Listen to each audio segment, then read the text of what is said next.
Hi, I'm Bryn with the Career Conversations podcast, and today I am interviewing Tony Gentilcore. Hello, how are you? Good. Uh, so can you tell us a little about your title and what you do right now? Yes, so my name's Tony Gentilcore, as you noted. I am a strength and conditioning coach here in Boston, Massachusetts. I have been in the industry coming up well, over 20 years now. So my initial job was back in 2002.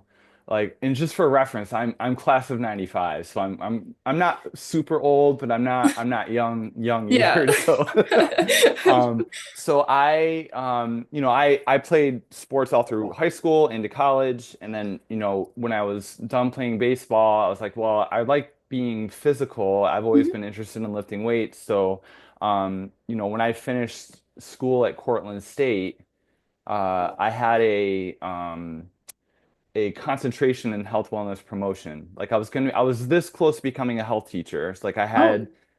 my major was actually health education.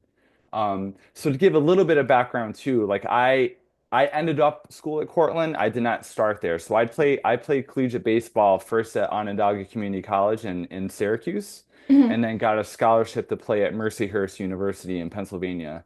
Oh, So, but wow. then when I was done playing college baseball, like I was a prospect, a professional prospect, but I just wasn't at that level. So Yeah. I was bummed, of course, but Yeah. then I ended up transitioning back home where I finished Mhm. school at Cortland. I was a health education major, Mhm. and like I said, I was this close to becoming a health teacher. Um, I did my student teaching in Binghamton, and Okay. I had to teach sex ed to seventh graders when I did my student teaching, and that kind of made me not want to be a teacher. Yeah. Yeah. So, going into how I got into the industry, like I had a concentration in health wellness promotion, which required me to do an internship the summer Mhm. after I graduated. And I just so happened to do one at a corporate fitness center in Skinny Atlas. So it was actually at Welch Allen. Oh, I I ended see. up doing an internship there in their gym. Mhm. And when I was done, they hired me right out of the gate. So right out of that, I had a job. I worked in that facility as well as other commercial gyms as a personal trainer for the first 3 years. And then Okay. I ended up moving to New England, to Connecticut. I had made friends with a colleague of mine. We both worked in a gym in Connecticut. Then we Mhm. transitioned to Boston.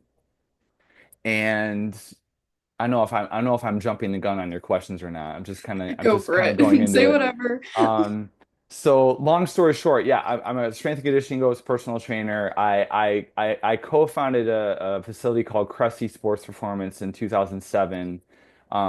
Got to work with a lot of professional athletes, particularly baseball players, for many years. Then I transitioned in 2015 to running my own space here in Brookline/Boston.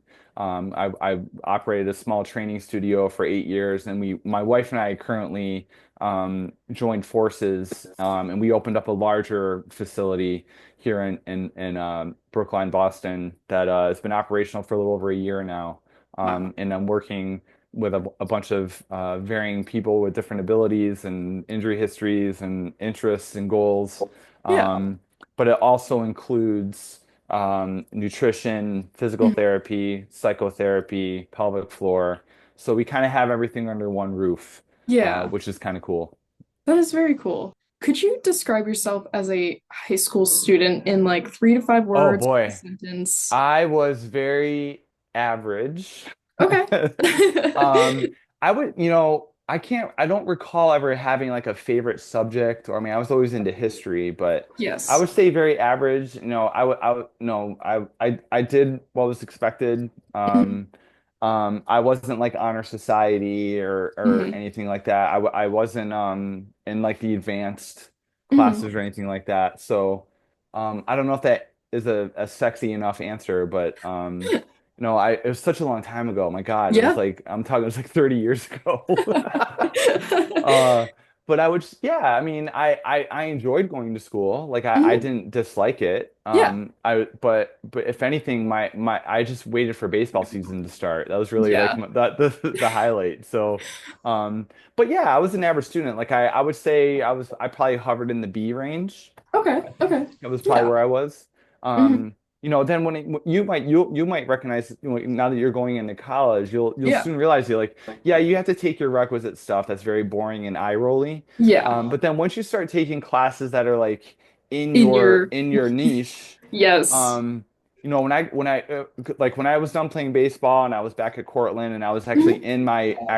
in my concentration, like I Yeah. remember there was a few semesters I was a 4.0 student, which I was like, Wow. where did this come from? Because when you think about it, like I was taking like exercise physiology Yeah. and I was microbiology, so stuff that was more In your in like what I was interest. interested in. So, Yes. so that it just goes to show, like, even in high school, you might think you're just like an average or Yeah. subpar student. Mhm. But I mean, once that's going to change. Like you Yeah. change as a person. Hmm. Once you start getting into your interests, it's a different scope and different Yeah. um, viewpoint on all that. And you meet other people in your interest, like who 100%. also just push you to be like, yeah, let's Yep. do this. Yeah. 100%. That's one of the good things about college. Was this always the passion, or there was a vision before, but this is the gateway? Kind of, sorta. Like Mhm. I think I alluded that I've always been physical. Yes. I was very active living in Groton. Like there was Hmm. nothing else to do other than to be outside. And Yes. and I often joke with my clients and kiddos that I train now that I grew up in a very small town that doesn't have a traffic light. We didn't have a Yep. stoplight. We're Nope. No basically surrounded by stoplight still. cornfields and cows. That's basically what Yeah. we're surrounded. So growing up, that's really all I did. I was on my bike, I was playing with my dog, I was playing wiffle ball, I was playing basketball, I was a lifeguard at the pool. Yes. But I really gravitated towards being physically active in terms of weight training. Mhm. I was really the only one in my immediate family that was interested in that. And Santa brought me my first weight set when I was 12 or Oh, 13. And we put that in the basement of our house, and I lifted weights. And so, I didn't have aspirations of like, hey, I'm going to become a personal trainer or strength and conditioning coach. Like I wanted to be a baseball player first and yeah. foremost. Yeah, yeah. Uh, but when my baseball career was done, it was a natural transition for me to pivot to personal training because Yeah. I've been involved with lifting weights since I was 13. And at that time when I graduated college, that was 10 plus years of lifting weights. Mhm. Um, and to make a to get paid to wear sweatpants and bring like hamburgers to work, and that Yeah. appealed to me, and like just helping people lift weights and do it correctly and safely and helping them attain their goals, that was Mhm. very intriguing to me. So it was just a natural progression for me to go into that field. I see. That's very interesting. You definitely seem to have lived a couple lives in your process. Yeah, yeah. So you already shared a bit about your journey. What certifications and permits did you have to get Yeah. to be where you Yep. are? So I had my 4 year degree, of course. Hmm. However, the fitness industry in terms of personal training, strength and conditioning, if you just wanted to be a personal trainer, Hmm. technically you don't need a 4 year degree from a school. Okay. There's certain certifications that require you, in order to get their certification, it requires a 4 year degree. Hmm. But unfortunately, it's quite easy for people to take a weekend course Hmm. and be certified as a personal trainer. You Yeah. know, it's good or bad. Like it's good in the sense there's an easy access point into the Hmm. industry. It's bad in the sense that it kind of waters down the quality of the type of coaching that you're getting. Yeah. Um, so number one, I had my 4 year degree, which helped. Hmm. Then two, I got certified via the National Strength and Conditioning Association, I the see. NSCA for short. And Hmm. in particular, they had two different certifications. They have their certified personal trainer, which is Okay. kind of like your entry point to, like, if you know you're just going to be working with general pop, Yeah. like non-athletes for lack of a better term, then that's the certification you would get.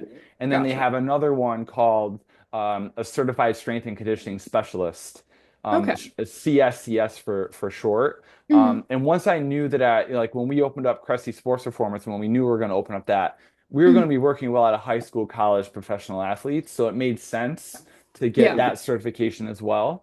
Hmm. And to me, in my opinion, and a lot of other opinions, like the NSCA is kind of like the gold standard in Yes. terms of certifications to get. And in order to get their certification, you have to have a college degree.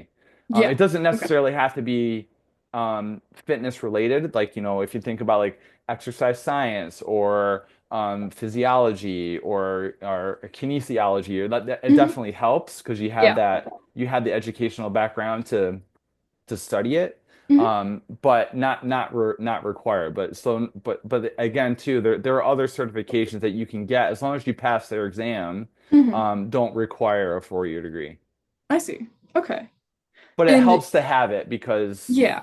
if you want to get hired by gyms, Hmm. typically they're going to gravitate toward the trainers that have a 4-year degree Yeah. and be a recognizable like gold standard certification. And there's probably three, maybe four that are kind of the gold standard that are very recognizable. I see. Um, so, it's just an easier access point or step in the door to Yeah. have those in your back pocket. I see. Okay. That's pretty interesting.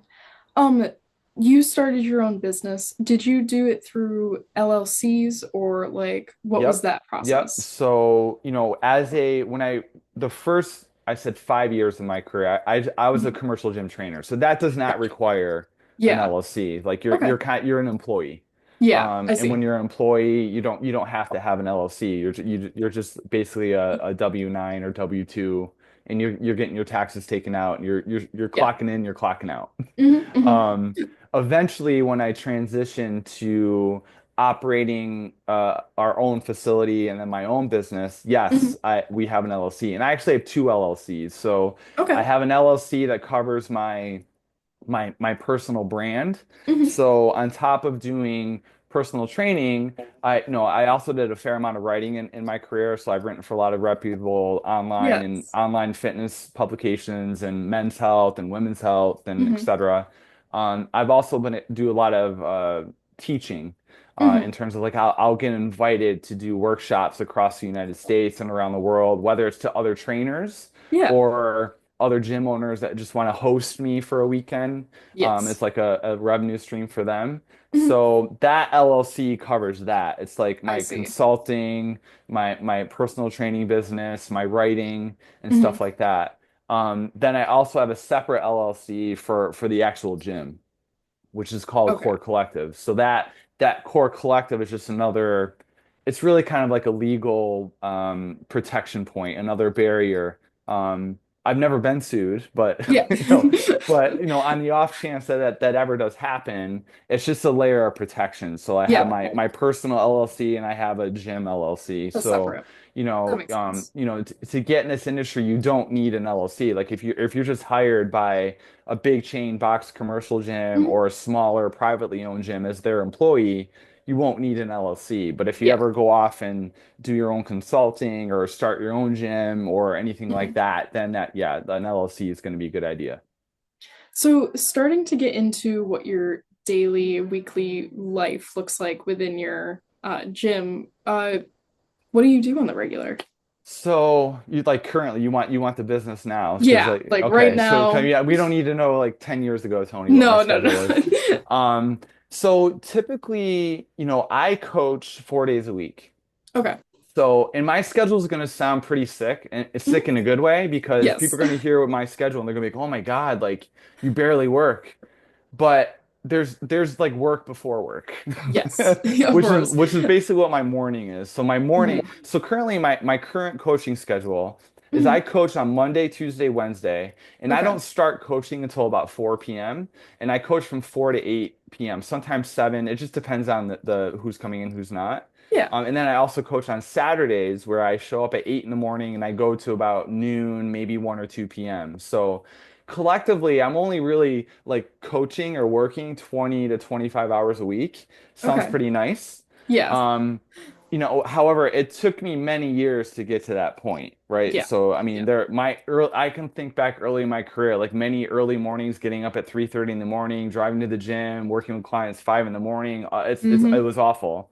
Yeah. Um, but currently, my mornings are now where I'll spend the bulk of my mornings doing admin stuff, so like catching up Mhm. on emails, Yeah. like schedule, like people canceling or saying when they want to move their sessions. Mhm. If the inspiration arises, like I'll do some writing where I'll write them on my blog, which used to be more of a thing before I had a kid. Yeah. I did a lot of writing back in the day. Mhm. Now it's more when I have time. Yeah. And I'm also updating or writing a lot of programs for my Okay. clients. So, I like before I got on with you, I was updating client or programs for three of my clients that I'm gonna see later on today. Um, and then there's just like ancillary random stuff that comes up with owning a business. Like I had to call my liability insurance insurer because I needed to make sure I had a workers' comp clause involved. So that was like a 15-minute conversation. Or, I see. my wife is here today because she's seeing clients virtually out of our office here in our apartment. Mhm. Sometimes I'm walking in on her and I'm like, hey, so like da da da da da, and we're just kind of going back and forth on random uh, we just renewed a lot of the leases of the coaches that sublet from us. Like they rent space Mhm. from us. So we're renewing their leases. So there's always like little stuff I call them entrepreneurial shenanigans Yes. that I'm dealing with in the mornings. And then Mhm. I'll show up around 3:30 today, and Mhm. I'll kind of get my day prepped in terms of who I'm seeing that day. So, my current facility, there are other coaches that run their business out of there too. Like they are Yeah. not employees of mine. They're Mhm. independent contractors, but they're running their own show out of the facility. So I'll walk in and there'll be other coaches there working with clients. Mhm. Today, my clients will be showing up around 3:30, 4 o'clock. Mhm. And I use what's called a semi-private model. Okay. So I'll be coaching anywhere from 2 to 5 people at the same time.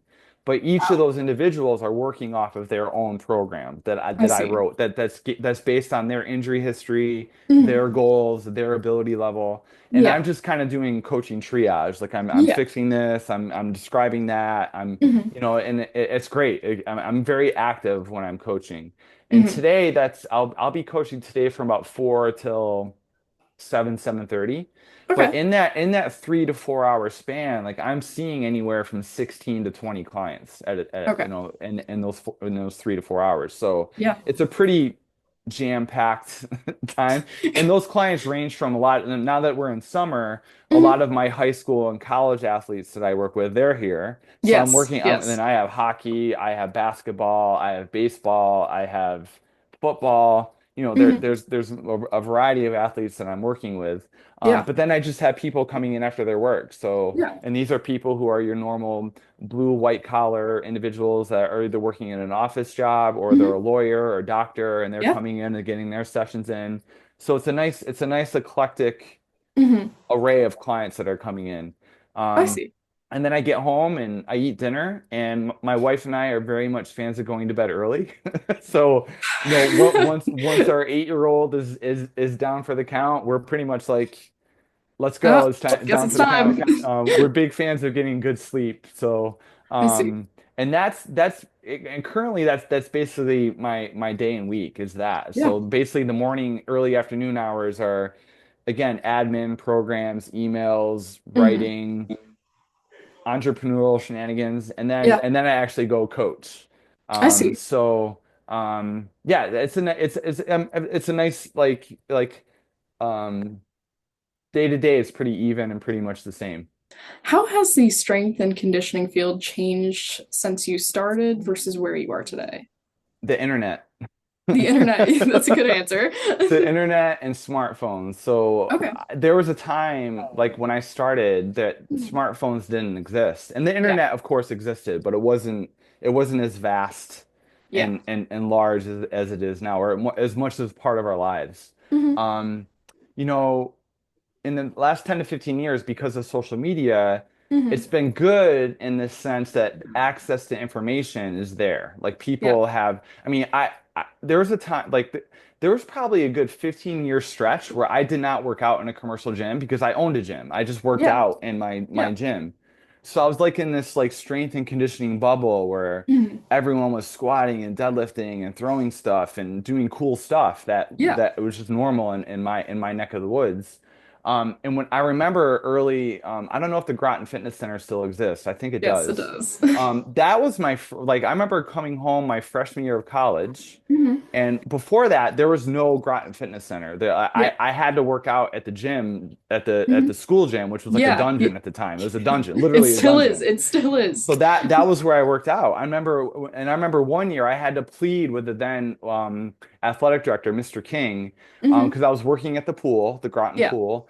So I somehow convinced Mr. King, the then athletic director, to allow me to take a squat rack from the school gym to the pump house of of the pool. So Oh, when I was on wow. break for lunch, I could work out You work out. at the Huh. school. So I would literally pull out the squat rack and the bench on the street, and I was doing workouts. It was crazy. People were probably looking at me like I Wow. was crazy. But there was no gym. So Yeah. when I got home from my freshman year of college after baseball season, lo and behold, there was a fitness center. I was like, oh my God, this is the best thing ever. Yeah. And I was working out there. And then, Hmm. you know, when I was working in commercial gyms, I remember a time that, you know, there used to be like dedicated areas for women only, where it was like Yes. the, you know, women go over here and train and the dudes go over here and train. Yeah. Or like the guys would be lifting weights and the women would be doing cardio. Yes. And that was just the culture in the late 90s, early 2000s. Hmm. Fast forward to now, it is insane. It's just so much different now. Like you have Yeah. men and women from all sizes, shapes, and backgrounds, like deadlifting, squatting, doing hip thrusts. It's great. Yeah. Yeah. There's really no longer a women's area or a men only area. It's like Yeah. everyone's just kind of like getting after it at Doing the their same own time, thing. and it's great. So, you know, the culture of gym culture in general has really blown up since, Yeah. you know, when I first started. Um, and like I said, access to information is different. Yes. But it also means there's a big facade too, Hmm. in the sense that people can pretend they know what they're talking about or they know what they're doing because they have Yeah. an Instagram page and they post like these really cool exercises. Hmm. And for a lot of time, a lot of well-known influencers out there don't have any experience actually coaching people in real life. Yes. They look good, Yeah. Oh, yeah. but they don't really train anyone in real life. So Hmm. they become very popular because they're attractive and they look good Yeah. and maybe I mean maybe they're genuine. Like I'm not saying Hmm. there aren't genuine influencers out there, Yes. um there's a massive facade Hmm. that's really kind of tainted the industry in what I would call a bad way, because then there's just like false expectations like, oh Yeah. my God, I'm supposed to look like that, or I'm supposed to do this really complicated, fancy looking exercise in order to get results. Well, Yeah. no, really, you just got to keep it simple, and Yes. progress people accordingly. So, Mhm. I would say, yeah, the biggest change is like, you know, the culture in general has definitely blossomed in a good way, but Mhm. then you know, the access point for people to become a quote unquote expert is really been dwindled. You know, like you just because you have 100,000 followers, people automatically assume that you know what you're talking about when that's not necessarily the case. Yeah. Yeah. I get that. I have just one last question. Sure. What uneducational sources do you use to help you in your work? This could be books, podcasts. Yep. So I early in my career, there was a lot of book reading. Hmm. So you know, there are a lot of like grandfathered, Hmm. like well-known books that were the bulk of my education. So I mean, there was my school education, of course, but Yeah. I often say like I didn't really start learning what I really needed to know until after I graduated. And I started getting on various internet forums, and they say, "Hey, you got to check out this book or this person or this website." And it wasn't really I started gravitating to those websites Hmm. that I really started learning getting better with assessment and what to look for in an execution and Okay. programming. Yeah. Um, Currently, you know, yeah, I mean, I know I just sounded like I just was like poo-pooing on social media for the last 10 minutes, but I get a lot of inspiration from it too. Yeah. So, I mean, I have people that I follow and colleagues that I follow. Like you know, I'm a known name in the fitness industry. I wouldn't say like I'm, you know, like super famous or anything, but I know a lot of smart people in the industry and I follow Yeah. them and like what they're doing with their clients and like stuff Hmm. they're trying out. And, I'll say, hey, that's a good idea. I might sneak that and try that with my clients. So I'm just like everyone else. I'm on Yeah. social media too and I'm learning. So I would say the bulk of my continuing education is that, but also traveling to workshops and seminars that are, what's lovely about Boston is that there's a lot of it is a nice hub of strength and conditioning. Like I have colleagues in the area that own gyms and work with Yeah. high level athletes, so I can talk shop with them. Hmm. But also because it's such a hub that there's a lot of workshops and coaches that come to Boston, and they might be doing like a one-off weekend seminar that I can attend. So Yeah. that's a nice way of doing continuing education too. That's really interesting. Yep, Yeah. Thank you so much for joining us today. my pleasure. Yes, it was a pleasure having you. This will conclude the Career Conversations podcast.